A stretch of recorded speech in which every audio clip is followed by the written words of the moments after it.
How to replace the cutter in an HP DesignJet T120, T520, T100, T500, T730 and T830 printer series. Turn off the printer. Open the ink cartridge cover. In the T730 and T830 models, you will need to remove a screw. Pull down the blue lever. Remove the cutter. Insert the new cutter, making sure the two white gears are engaged under the rack.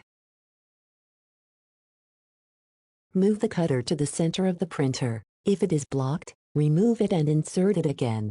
Push the blue lever until it clicks into place, and close the ink cartridge cover.